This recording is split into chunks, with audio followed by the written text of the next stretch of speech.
आज बीजेपी कार्यालय पहुंची हूँ। रेवाड़ी में कार्यकारिणी नहीं बनी है और सभी से मिलने पहुंची हूँ। सबको क्योंकि भाई तीज का भी त्यौहार आ रहा है तो तीज सबको विश करने आई हूँ और बस बेसिकली आज अपने लोगों के बीच आई हूँ। बस बातचीत इतनी तक ही है।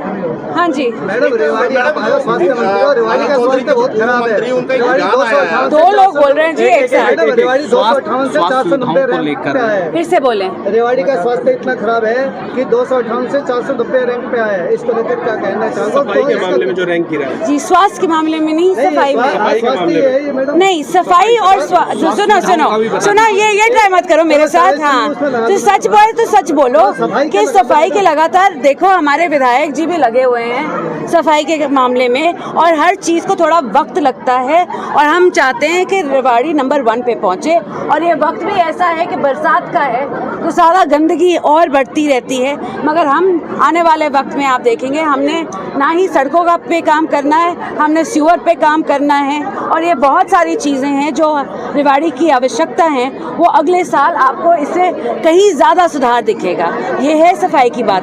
जहाँ तक स्वास्थ्य की बात आती है जो अलग हैं क्योंकि आप मेरे जोड़ रहे हैं मेरे डिपार्टमेंट से, वो गलत बात है, वो ऐसी बात होनी नहीं चाहिए।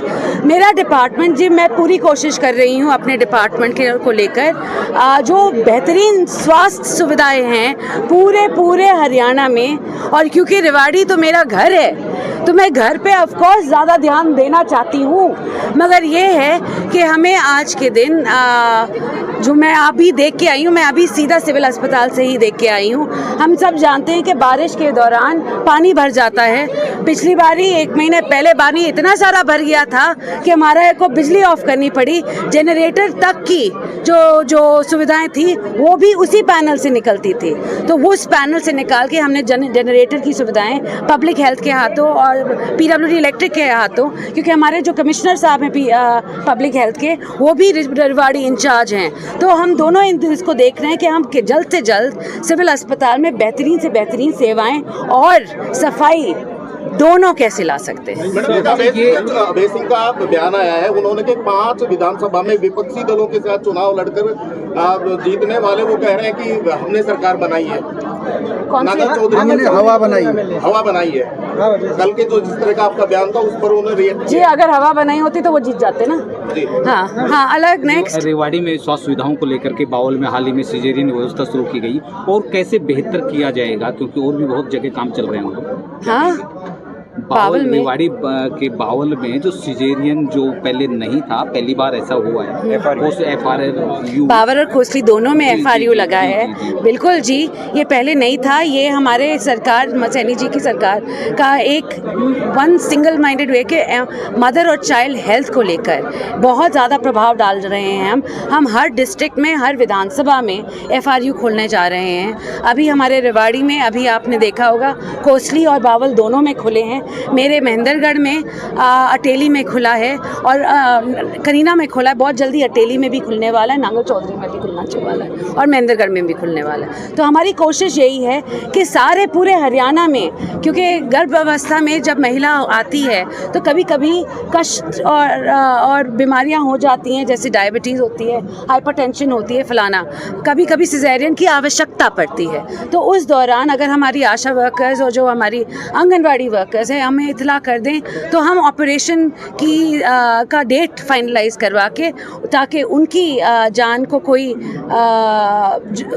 कोई भी प्रॉब्लम ना हो, हम उनका ऑपरेशन करवाएं और बच्चा और जच्चा दोनों स्वस्थ। 200 बेड के अस्पताल की गुड न्यूज कब मिलेगी? 200 बेड के अस्पताल की गुड न्यूज कब मिलेगी? जी बहुत धरने पर हैं जी।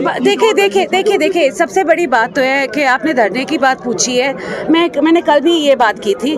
मैंने बतौर स्वास्थ्य मंत्री सबसे पहली बात ये की थी कि हमारा ये जो डिस्ट्रिक्ट है रेवाड़ी का, जिसमें कोसली, रेवाड़ी और बावल विधानसभा तीनों आती हैं, और जो सिविल अस्पताल होता है वो पूरे डिस्ट्रिक्ट का होता है, नहीं कि जैसे एक प्राथमिक स्वास्थ्य केंद्र हो या सब डिविजनल अस्पताल हो, ये पूरे डिस्ट्रिक्ट का होता है। तो मैं गई थी 6-7 गाँव में यही देखने, और भगवानपुर भी गई हूँ। ये नहीं है कि मैं भगवानपुर नहीं गई हूँ, मैं भगवानपुर भी गई हूँ। भगवानपुर में मैंने ज़मीन देखी है और 2-4 गाँव में और देखी है, और मैं बस ये देखना चाहती थी कि वहाँ पे पहुँचने के लिए जो सड़कें हैं वो अच्छी हैं, ताकि सारी जगह से जब लोग आते हैं, सड़कों का नेटवर्क पहले से अच्छा होना चाहिए। नहीं तो वो बोलेंगे कि अस्पताल तो बन गया मगर अब सड़क बनवाओ। अगर अच्छी सड़क पहले से मिल जाती है तो वहाँ पे आने जाने की अवस्था अच्छी हो जाती है, एम्बुलेंस की आने जाने की होती है। सेकेंडली, लो लाइन नहीं होना चाहिए, लो लाइन नहीं होना चाहिए, क्योंकि जो प्रॉब्लम हम अभी फेस कर रहे हैं फिर बात बतौर आगे ना करना पड़े। तो ये 2-4 चीज़ें हैं जो हमारे हम हॉस्पिटल और जो हेल्थ कोड के अकॉर्डिंग है, पॉलिसी के अकॉर्डिंग है, वही चल रहे हैं। हमने कोई डिसीजन नहीं लिया था। तो भगवानपुर वालों से मेरी बस आज के दिन यही रिक्वेस्ट है कि ना हमने कोई डिसीजन लिया, आप धरने पे बैठ के जैसे मैंने कहीं बना दिया हो अस्पताल, और जहाँ मैंने कोई पेपर वर्क आज तक किया ही नहीं, मैंने बस आरक्षण किया था कि कहाँ कहाँ बन सकते हैं, इतनी बात तक गई थी। उनका एक आरोप है जी, धन्यवाद। हाँ, बस मेरी बस यही बात है। और हाँ,